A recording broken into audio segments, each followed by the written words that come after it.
Yeah, so you guys all hear me? Apparently you can. That didn't just make this any harder, so thanks for that. As the man says, I am the very recent VP of Consulting Services, which means I am managing, I don't know how many consultants we have these days, 20, 21, 22 software developers, coaches, designers, that kind of thing, so may God have mercy on my soul. So I have kind of a different kind of talk for you today. And it's a talk that Karen sort of paved the way for with her story the other day, yesterday. Because I want to tell you a story. I want to tell you a story that is really close to my heart. And I think it's a fun story. I think if nothing else, the last session of this conference, we'll have some fun and we'll sort of enjoy a good story. But I also think that this story is a story that can inform the things that we do every day as software developers, as people who build things. So here's what I'm going to do. I'm going to tell you this story, and then I'm going to circle around at the end and try and make the case that this story is relevant to what you do every day in little ways and in really big ways. So here goes. Here comes my story. It's the summer of 1969, and it's hot. I mean, it is really hot. And when it gets hot like this, the world kind of goes a little crazy. People kind of go a little crazy. So here in the summer of 1969, there are all kinds of things that are going crazy. And I'll tell you, one of the craziest things is that regular people here in the summer of 1969, regular people are starting to put air conditioners in their houses. I mean, I'm not talking about rich people, and I'm not talking about movie theaters or supermarkets. I'm talking about regular people putting air conditioners in their houses. Can you believe that? It's just the strangest thing. And you know what else is crazy here in the summer of 1969? You better have that air conditioner in your house, because you know how much a Coke costs now? A bottle of Coke has gone up to 10 cents. 10 cents for a bottle of Coke. It's a glass bottle with some soda in it, and it's 10 cents. I mean, it's just nuts. And then, if you want to go for real nuts, the New York Mets, those bums of an expansion team, they've never had a winning season. And here in the summer of 1969, these bums are beating everyone. There's even talk. I can barely say it. There's even talk that they might go to the World Series. It's just too awful to contemplate. But what is awful here in the summer of 1969 is that the Cold War has entered its 25th year. There's us over here and the Russians, as we call them, the Soviet Union over there, and we have been locked in this not quite peace, not quite war thing for 25 years. In Berlin, they're on one side of the street with their tanks, and we're on the other side of the street with our tanks. The guns are pointed at each other, and everybody's just been sitting there waiting for the other person to make the first move or make the first mistake or to sneeze. And you better hope nobody sneezes, because they have tens of thousands of nuclear weapons. We have tens of thousands of nuclear weapons, and let me tell you, if those bombs start flying, we are all dead. If those bombs start flying, if somebody pushes the actual button, we have 15 minutes to live, because that's how long it takes for those bombs to get to their targets. So we are living here in the summer of 1969, 15 minutes at a time. But for once, it's not the New York Mets, it's not the Cold War, it's not even the heat that is filling up all the papers here in the summer of 1969. For once, it's something else. It's Apollo. It is the project to land a person on the moon. But don't get me wrong, Apollo is all about the Cold War. See, in the early 60s and the late 1950s, the Russians were making us look bad. They were doing everything in space first, and they were making us look bad. And when you were involved in this conflict, where you were trying to tell people all around the world, be on our side, we're the smart ones, we're going to win, you can't afford to look bad in something like space. So the Russians, they launched the first Earth satellite. They put the first person in orbit. They got the first picture of the far side of the moon. Really crappy picture, but it's a picture nevertheless. So it was like a chess game. The Cold War is like a chess game. They do something, we do something. So they were first in space and all these things. We had to do something. So John Kennedy was president back then, and he reasoned that if you're behind in a race the way we were behind in that race, it's better to be behind in a marathon than it is in a 50-yard dash. Why? Because you can catch up in a marathon. There's lots of time to catch up. So Kennedy just decided to declare a marathon. He got his advisors together, and he said, where can we go in space that's really far away, that'll be hard to do, that'll be a marathon? And his advisor said, well, the moon's pretty far away. And he said, okay, we're going to the moon. It's a completely arbitrary goal. And we need a timeline. We need a deadline. 1970 is a nice, good round number. We're going to the moon by 1970. Completely arbitrary goal, completely arbitrary deadline. No one here has ever experienced that, have they? So Kennedy got up in front of Congress, and he said, we're going to send a person to the moon and bring them back safely before 1970. A funny thing happened right after that. People started looking at each other, and they would say, wait a minute. Yeah, it's all about the Cold War. We all know it's all about the Cold War, but wait a minute. Yeah, we're going to the moon. Moon, yeah. I mean, we're going to the moon. I mean, people have dreamed about going to the moon for thousands of years, and it's going to be us. We're going to be the people who do it. How cool is that? I don't care it's for the Cold War. This is really good. And so you could tell a few months after that first speech, you could tell, Kennedy made a second speech, and you could tell he caught a little bit of the fever. He caught a little bit of the fever because in that second speech, he said, we choose to go to the moon, not because it's easy, but because it's hard. It's an interesting way of looking at life. Well, how hard is it to go to the moon?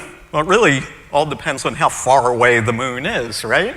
So, I have to do this, right? You always, whenever you talk about astronomical distances, you need your little analog, right? So I got a tennis ball here, okay? And then if this is the Earth, then I got this little rubber ball. See how small it is? No wires. Got this little rubber ball here. And if this is the Earth, then this is about the right size for the moon. So now I want you to think about your 6th grade physical science textbook. There'd be a picture of the Earth and the moon. How far apart are they? I think in my textbook they were like this, right? That picture is more about getting the Earth and the moon on the page.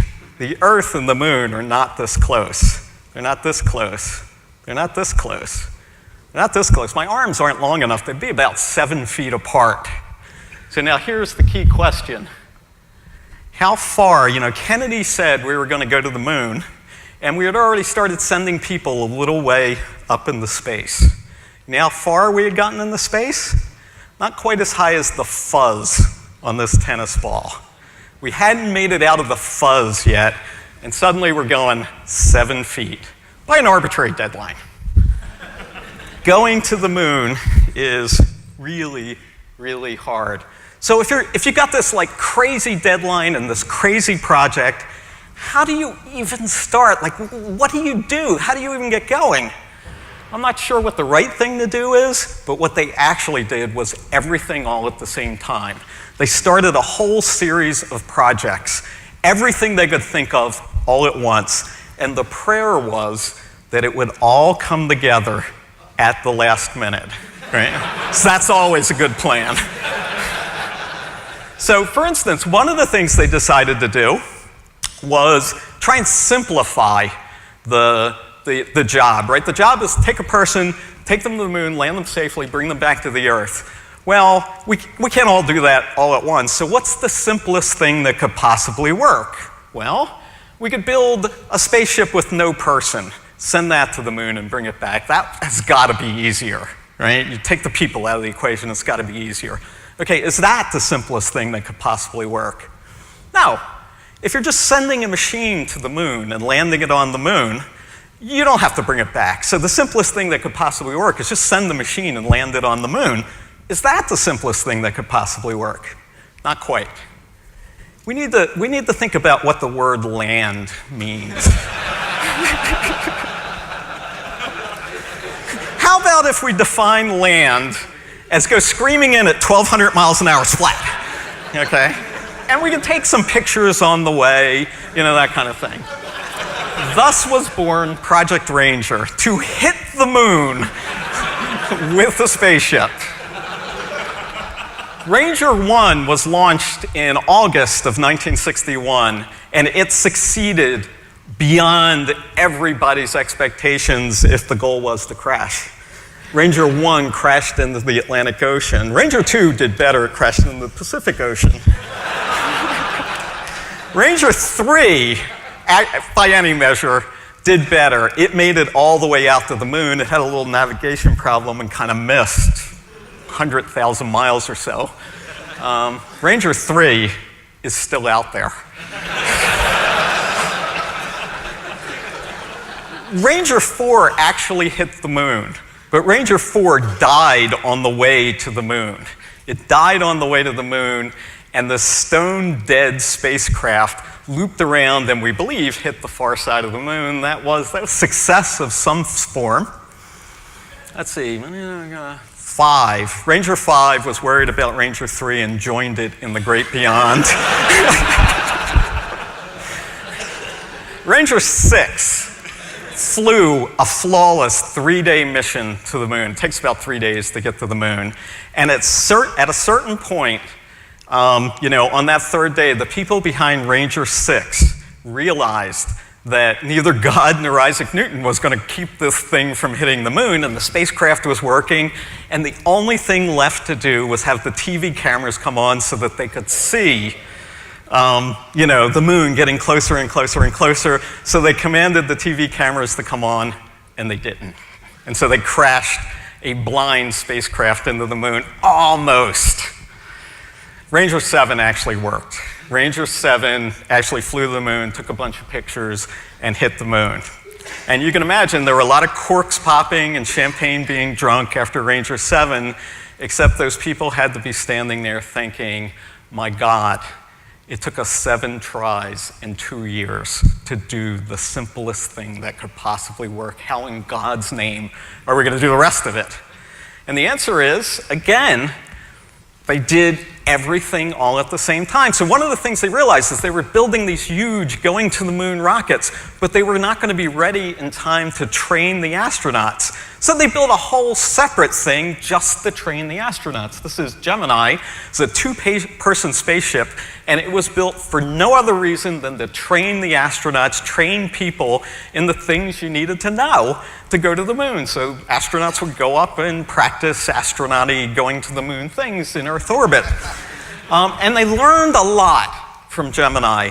They learned something about the little steering rockets on a spaceship. Every spaceship has these little steering rockets that point it, make it, nose up and nose down, the kind of thing an airplane does with flaps, but spacecraft don't have any air. They learned what happens if one of those rockets malfunctions and goes on and stays on and just keeps firing.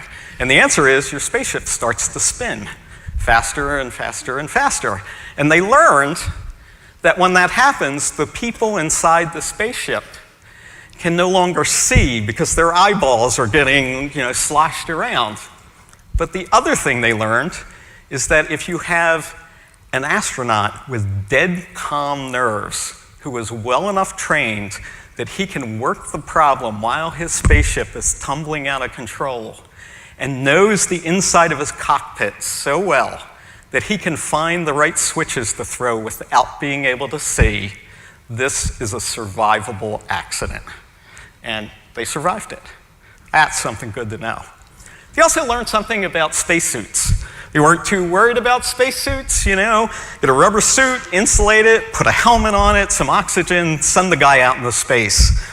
What they discovered is if you take a person, put him in a rubber suit, insulate it, put a helmet on it, send him out in space and have him exercise, he gets hot. He gets so hot that he starts to edge up towards heat exhaustion. I mean, who would have thought, right? Insulated rubber suit, right? And it also, the person doesn't just get hot, they sweat. And so the suit fills up with perspiration, so it's yucky as well as dangerous. That was something to know. While all this is going on, while they are continuously trying to hit the moon with dead spacecraft, while they're doing all this other stuff, they are building these huge workshops. And they're building these huge workshops so they can build these enormous going to the moon rockets. And this is the result of all that. This is the largest rocket ever built. It is 25 stories tall. It weighs millions of pounds. If the fuel in that thing goes off in an accident, it'll be an explosion the size of a very modestly sized nuclear bomb. And the whole thing only has one purpose. The whole thing, its only purpose, is to throw the very tippy top, the very pointy bit that you can barely see in this picture, see it better here, at the moon. Because the result of yet another project is this thing, the very pointy bit at the top, which is a spaceship designed to take 3 people on the trip to the moon, let them spend some time on the moon, and have them come back. It has the air, the fuel, the oxygen, heat shields, parachutes, everything you need. It is a marvel of 1960s technology. There's only 2 things wrong with it. Thing number 1 is it killed its first crew. They weren't even flying in space. They were just practicing on the launch pad. Let's pretend to be launching. And a fire broke out inside the spacecraft. Some kind of electrical problem, who knows? 3 times the ground crew tried to fight their way in to get those people out. 3 times the flames and the heat and the smoke drove them back. On the 4th time, they managed to get the hatch open. There was nobody left to save. That's thing number 1. But here in the summer of 1969, those problems have been fixed. We've fixed the problems in this thing, we're pretty sure, 99% sure we fixed them, because we're in a hurry. The other problem with this thing is that with all the food and the air and the heat shields and the parachutes, it's actually too heavy to land on the moon. It can go from the Earth, it can go to the moon, it can orbit around the moon, it can come back, but it can't make that last 30 or 40-mile journey down to the moon. It's just too heavy. So for that, we have this. This bizarre-looking contraption is a fragile, very specialized spaceship. Its only purpose is to take 2 of the 3 people, so one guy gets left behind in the mothership, kind of to watch the store, take 2 of the 3 people down to the moon. It's actually a fairly complicated spaceship. It's actually a 2-stage rocket. There is an engine and fuel tank to land, and there's a separate engine and fuel tank to come back up, which is important only because if you're landing and you change your mind and you want to go back up, there's a fairly complicated procedure you need to go through to do that, and you'll see why that's important in a little while. So these 2 things will go out to the moon carrying these guys. This is the crew of Apollo 11. They're the first people to attempt to land on the moon. This guy, closest to me, is Buzz Aldrin. Buzz Aldrin's a pretty good guy to have on this trip because he is one of the key people who fixed the problems with the spacesuits. Because you know what? He's got to wear one, right? So he is probably a pretty good guy to have on this kind of trip. We've already met the guy on the far end. He's the other guy who is going to attempt to actually land on the moon. He's Neil Armstrong, and he was the guy in that spinning spacecraft who managed to write it without being able to see what he was doing. Can you imagine why they picked him? The guy in the middle is the guy who's going to stay on the mothership, and he's got the suckiest job in the world, in the universe. His job is not sucky because he doesn't get to land on the moon, although that's part of it. His job is sucky because of the what ifs. What if the other 2 go down to the moon and can't come back up? What if something happens to them on the way down to the moon? What if something happens to them on the moon? Colin's job, the guy in the middle, his job is to leave his friends behind and make the 3-day silent, sad journey back home. That has got to be the suckiest job in the universe. It is July 20th, 1969. It's a Sunday. It's about 4 o'clock in the afternoon. A few days ago, Apollo 11 took off. They've had a textbook journey to the moon. A couple of hours ago, those two spaceships separated. The mothership stayed in orbit, and the little lander, this weird-looking contraption, has been on its way down to the surface of the moon for the last couple of hours. And they are about to enter the critical last 10 minutes, what NASA calls powered descent, the last 10 minutes of the trip down to the moon. Back on Earth, in Mission Control, there is a room full of people who are arming for war.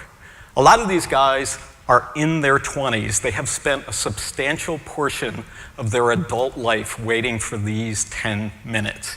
It's oddly silent in that room, and they are deadly serious. The door is locked. There's an armed guard on the other side of the door. No one is getting in or getting out until this thing is over. They've locked down the circuit breakers on a lot of their important equipment. They would rather risk a fire than have the lights go out at the wrong moment.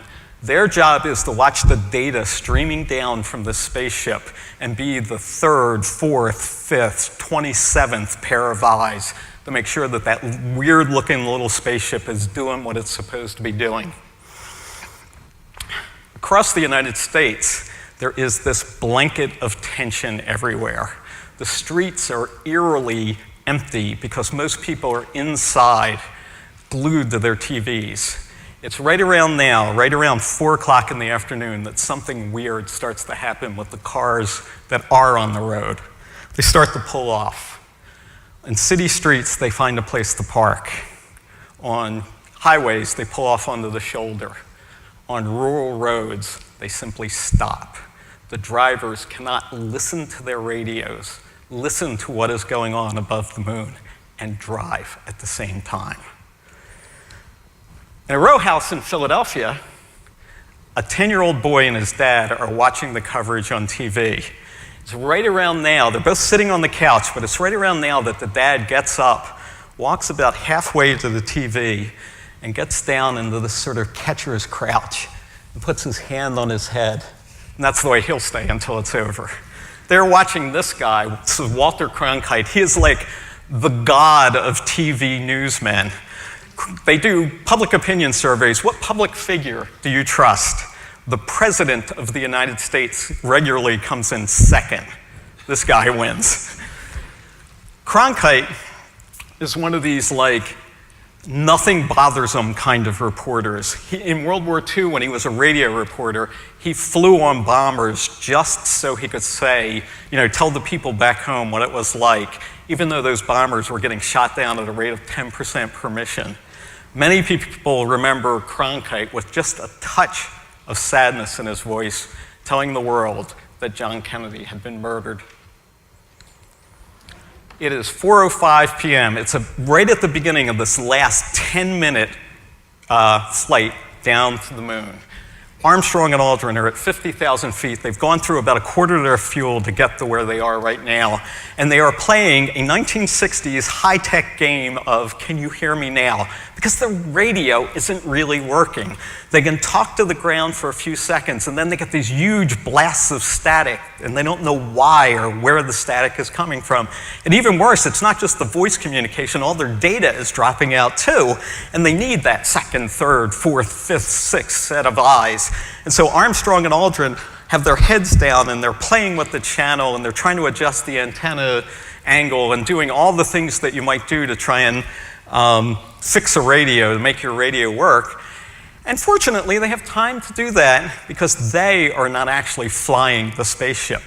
There is a new technology, a new cool thing that is flying that spaceship. It is called a computer. And the computer in that little spaceship it's just a brilliant piece of technology. It can do hundreds of calculations per second. And the reason they have a computer is that they're not just trying to generically land on the moon, they are trying to land at a particular pre-selected spot on the moon. Now, when they were planning the mission, there was a lot of controversy over where exactly they should land. On the one side, there were the geologists and the scientists who study the moon and rocks and things like that, and they were like, yeah, it's the Cold War, but this is the scientific opportunity of a lifetime. We have to land someplace geologically interesting. And on the other side, there are the astronauts and the rocket scientists, and they're like, cool, what's geologically interesting? And the geologists are, well, a mountainside, or a valley, or canyon, maybe the rim of a crater.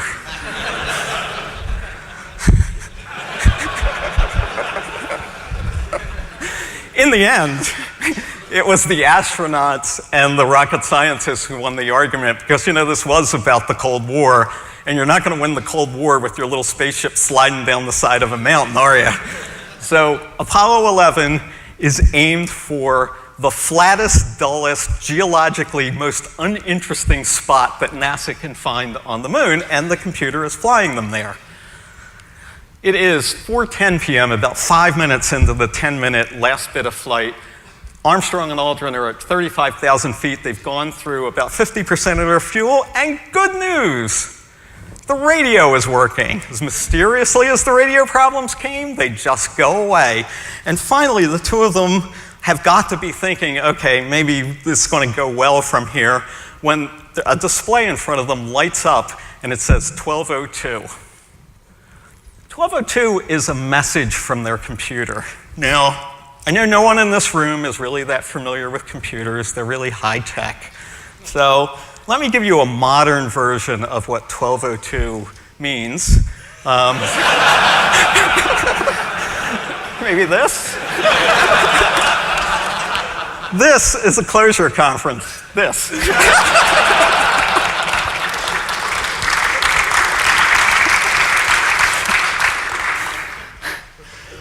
The best part is, the people in mission control, they see the 1202, all this data is streaming down. Armstrong gets on the radio, it's like, 1202. What's 1202? Because there's 1,200 of these codes, right? Who knows? And so they're looking at each other, trying to figure out what 1202 is, and there's one guy in that room. He's 26 years old. His name is Steve Bales, and he knows what 1202 means. 1202 means that the computer has more to do than it can actually handle. But he also knows that the software is designed so that it'll do the most important things first and let the less important things fall off the table. So Bales, he's got like 5 seconds to make this decision. And it's literally a life or death decision. And he says, just ignore the 1202s. Just forget it. Just keep going. A little while later, Armstrong and Aldrin start getting 1201s, which Bales knows is pretty much the same thing. And so they're just telling them to ignore these error codes, but they can't. The astronauts can't quite ignore the error codes. They can't quite ignore them because there's a bad UI design. They have to push a button to clear the error code. It shows 1202, and then they have to push a button because, the next one might be 867, which means something completely different, and they can't see that unless they clear it. So they have their heads down, and they're pushing these buttons, trying to clear these error codes, and they're coming pretty fast and pretty furious. It is 4:12 p.m., about 7 minutes into the 10-minute flight. They're at 2,000 feet. They've gone through about 4/5 of their fuel. And as mysteriously as they come, the 1202s go away. The computer starts working fine. And finally, Armstrong has a chance to look up and look out the window. He's got this little triangular window in front of him. He looks out the window. Now they're at 2,000 feet. If you're going to Cleveland and you're at 2,000 feet, that means that the plane is coming in to land. Probably the landing gear is down, the flaps are down. 2,000 feet, you're almost at Cleveland. Cleveland's all around you. You can look out the window at 2,000 feet and see who has a swimming pool and whether it's trash day. 2,000 feet, Cleveland's not that place you're going to next week. It's a place. Armstrong looks out the window, and for the first time in human history, the moon is not that light up in the sky. It's not this geopolitical, we're going to kick the Russians' butts by getting there first thing. It's a place. It's all around them. He can see the ground scrolling beneath them. He can look in the distance and he can see mountains, and the mountains are higher than he is. You are pretty much there when you're at 2,000 feet. Now, certainly when I was a kid, and probably even now, I sometimes imagine what it would have been like to be him, to look out that window, right? Step into his big, bulky spacesuit boots, right? And look out that window. And I think if I were looking out that window at that moment, there's only one word that would come to my mind. That word begins with S and rhymes with hit. The moon is a place. It's the wrong place. He looks out the window. Armstrong has been studying maps and photographs, and they actually made plaster models. He knows exactly what he should see when he looks out that window, and you know what? This isn't it. And furthermore, he can't see the right place from where he's looking. All he knows is it's the wrong place. And then it gets worse, because on that window, there are the markings, and he can use those markings as sort of a gun sight to tell exactly where on the ground the computer is going to have them land. And he lines up on the right marking and sees that, or something like that. A very geologically interesting crater. And even worse, the crater is not that big, but the crater is full of boulders. The crater is full of car-sized boulders, and there's a debris field. Remember, a crater is like, asteroid hit, right? There's stuff all over the place. And the crater is surrounded by this very large debris field of boulders. Armstrong looks at that for probably 5 seconds, and then he makes a very Neil Armstrong decision. He makes a very Neil Armstrong decision. He clicks off the autopilot, and he does two things. He kills most of their downward descent, and he guns it forward. Because on the far side of this boulder field, he can see that there might be a decent place to land, and he has got to get there before they run out of fuel. Back on Earth, the people in Mission Control, they can see all this. They can see him click off the autopilot. They can see him kill the downward fall. They can see him zooming forward, and they do something really remarkable. They do nothing, and they shut up. And in fact, the guy running the show at Mission Control, a guy named Gene Kranz, tells the people at Mission Control he doesn't want anybody talking to the astronauts anymore. He only wants them to send one bit of information up periodically. How much fuel do they have left? How much time do they have left before they run out of fuel? It is 4:14 p.m., about 9 minutes into that 10-minute flight. The astronauts are at 313 feet. They're down to 5% of their fuel, and they are just passing over the edge of that boulder field. They don't know how fast they're going because no one ever expected them to be going this fast, that low to the ground, so their speedometer is pegged. It's 4:16 p.m., 11 minutes into that 10-minute flight. They are at 30 feet, and they are over the boulder field, and Armstrong is slamming on the brakes to get them to stop so he can lower it the last little bit. They've got 3% of their fuel left, and the first ominous warning comes up from the ground. It's just 2 words, 60 seconds. You have 1 minute of fuel left. Armstrong barely hears them because he's now lowering the thing like a helicopter down to the ground. At a certain point, they lose track of how high they are because they're kicking up this huge cloud of dust. But he can feel it. It's down there. He knows the ground is down there somewhere.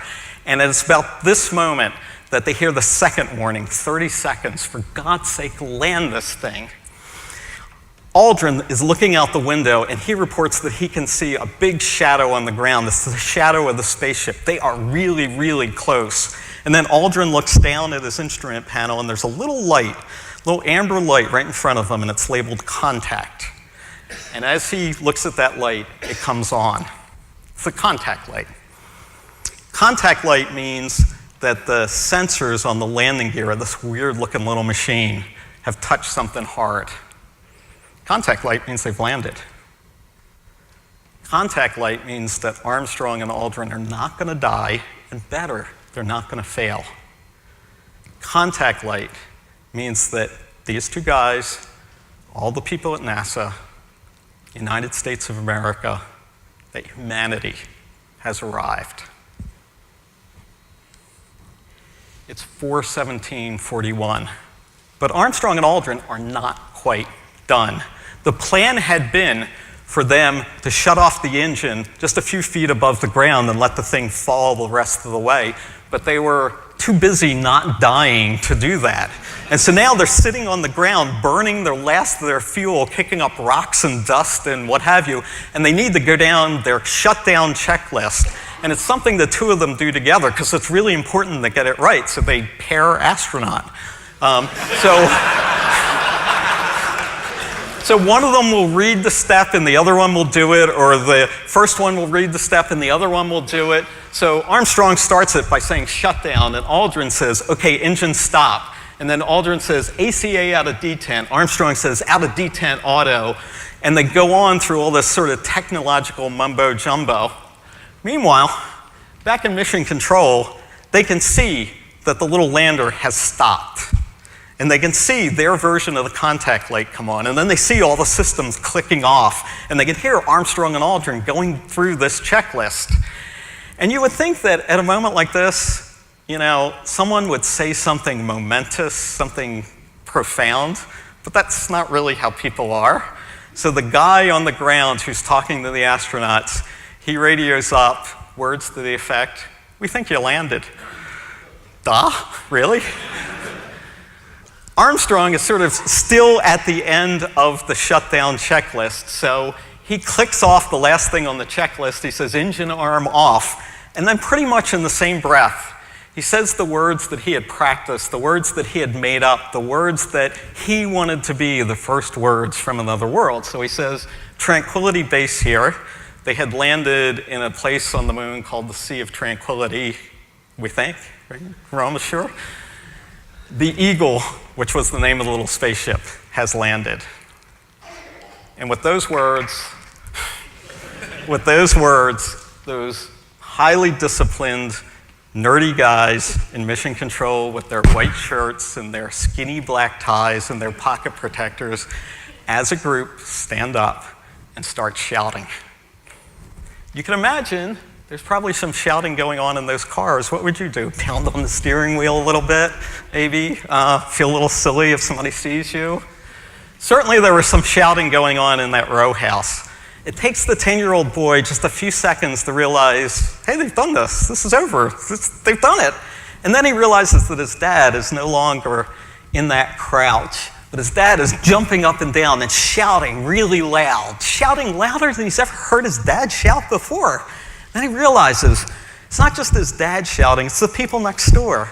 And it's the people on the other side, and it's the people across the street, and it's the people on the back street. The whole neighborhood is shouting. And it's the kind of noise that you don't exactly hear as you sort of feel in your stomach. And it comes in waves. It'll be really loud, and then it'll sort of trail off, and you think it's going to end, and then no, it gets really loud again. And amidst all the shouting, the boy focuses back on the television and sees the second incredible thing of the day. Because there on TV, just for a second, camera cut away, but just for a second, he saw it. He was sure he saw it. There on the TV screen was Walter Cronkite crying. That's my story. Thank you.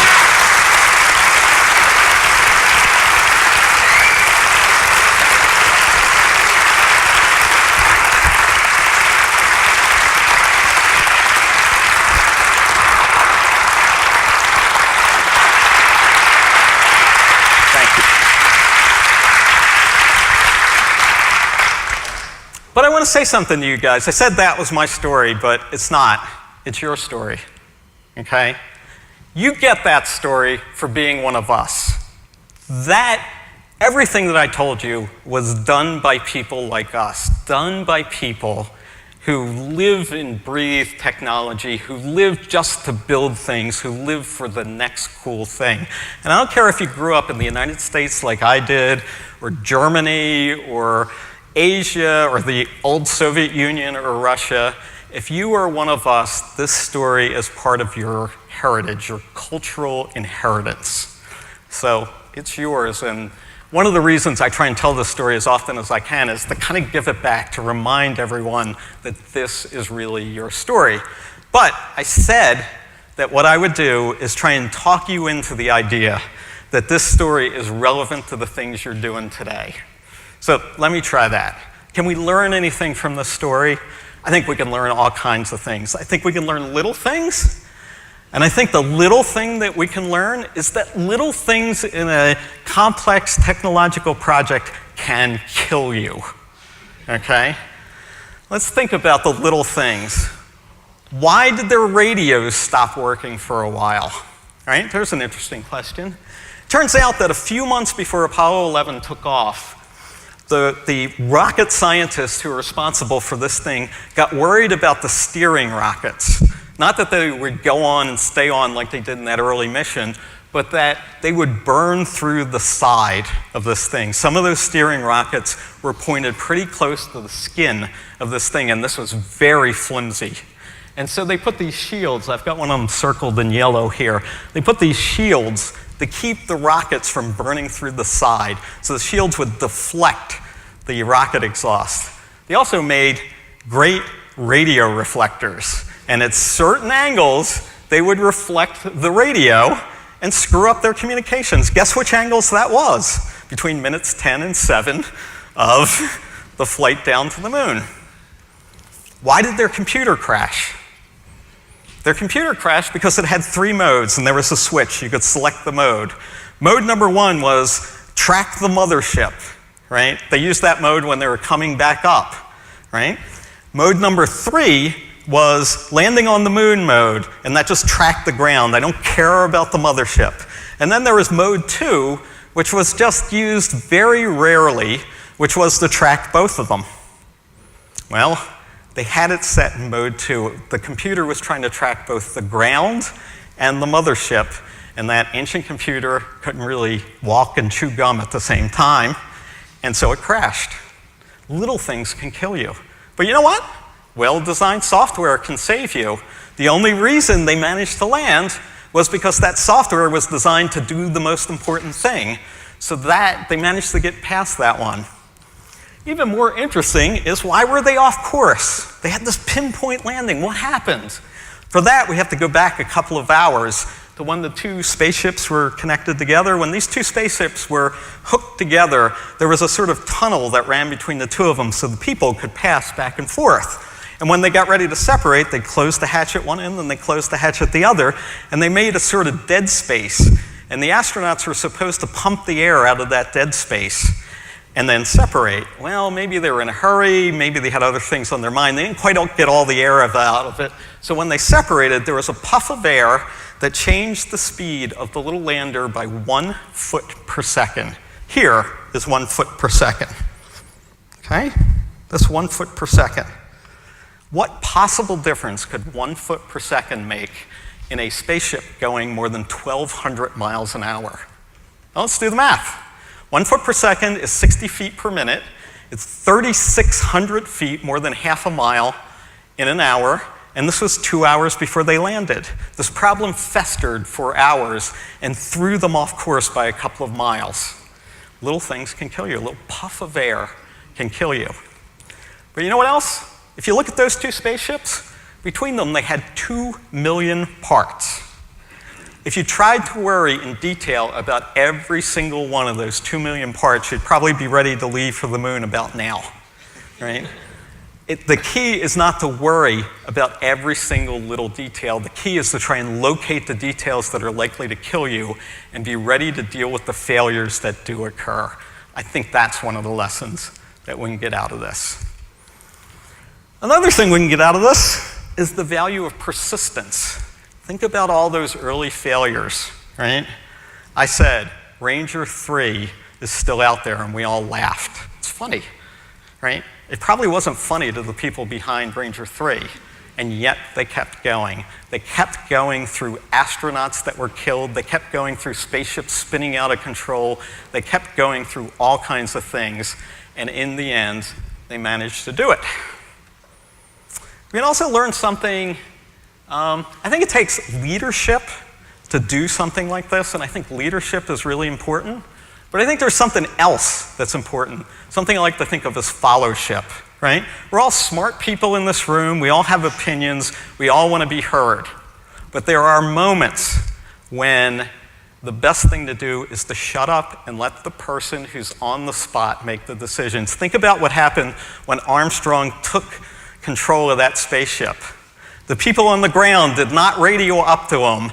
Neil, you've turned off your targeting computer. What's the matter? They just shut up and let him do the job. I think of that as fellowship. And I think, you know, honestly, software people, right? I think we could practice a little more fellowship. I also think we need to know the difference between a leader and a hero. We like our heroes, right? Here's a very heroic moment. This photograph was taken a few hours after the landing. It's very heroic, and that's the problem with it. It looks like it was easy. It looks like there was like this super guy, and he flew to the moon, and he had no problems, and then he got out and took this photograph. We know that's not what happened. I like this because this reminds me of leadership. Remember the shutdown checklist? These are not the words of a hero. These are the words of a leader, of two people struggling to finish the job at the end of a really bad day, right? And I like these words. I like these words especially because, you know, honestly, all this technological mumbo-jumbo, I could be saying this on Monday. It makes me feel closer to this thing. I could be saying this. You could be saying something like this. These are the words of people struggling to finish the job. And you know what else these words are? They are the first words spoken from another world. I like the fact that they're real words. They're not made-up words. They're actually something somebody was trying to do. We can also learn something about history and the way things work out from this story. See, we went to the moon, and we thought, well, we'd kick the Russians' butts while we're going to the moon, and we'd learn some things, and maybe we'd light up some dark places with our big machines and the fire and everything. And a funny thing happened on the way to the moon.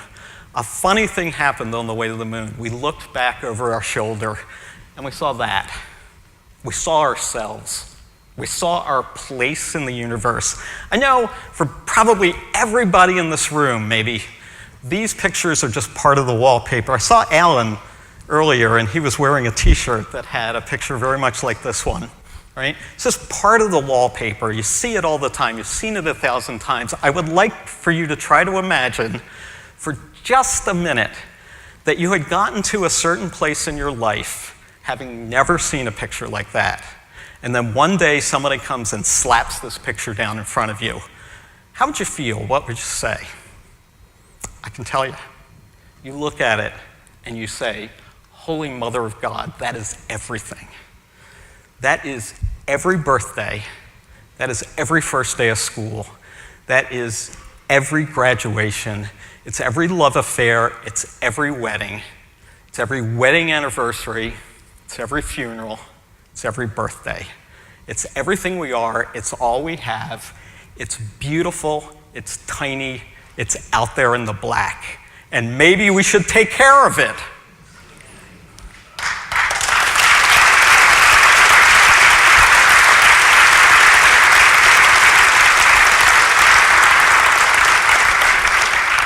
It's no coincidence that pictures like this coincided almost exactly with modern environmentalism as a mass political movement. You just look at the picture and it comes to you.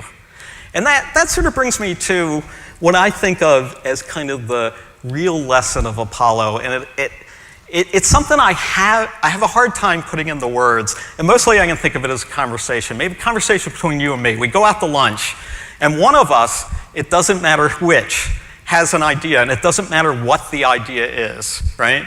Maybe you want to get rich selling pet food on the internet. Maybe I want to mine the seafloor for minerals. Doesn't matter what the idea is, doesn't matter who had it. Maybe you want to cure the common cold or AIDS or cancer. It just doesn't matter. Maybe it's me. Now, we could talk about this idea, you and I, out at lunch. We could talk about this idea, and you could maybe tell me it's a bad idea. And sure, maybe I'd believe you. We could talk about it. You could tell me that it's bad for you, or it's not worth the money, that it'll rot your teeth, or it'll make your hair fall out, or it'll ruin your eyesight. And we could talk about that. Sure, it's, maybe.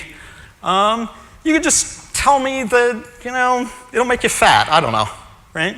All these things you could tell me, and maybe you could convince me of them. The one thing you cannot convince me of is that it is not possible. You see, I'm familiar with the impossible. I saw it done on TV when I was a kid. Right? The ultimate lesson of Apollo is that when you do something cool, if you do something difficult, you do something technically difficult, and you do it with style, you do it with grace, you do it with elegance, well, you have the thing, great. But there's the second effect. There is this wave that goes out from it. It is a wave of belief. You make people believe. If she can do it, I can do it. If he can do it, I can do it. You make people believe in the future. You make people believe in the possibilities. You make people believe in themselves. I can do it. I know this for a fact. I know this for a fact because I am the result of one of those waves. I am a child of Apollo. I sat on that couch and my life changed. Right? It got off of whatever path it was on, and it got on a different path that led me to college and to engineering and to computer programming, and later on to writing books, and a little while after that to being here with you today. The ultimate lesson for Apollo for me has really very little to do with space travel or the moon or any of that. It has everything to do with belief. And so for me, the ultimate lesson of Apollo goes back to the words all those decades ago that started it all in the beginning. We choose to go to the moon, not because it's easy, but because it's hard. Have a safe trip home.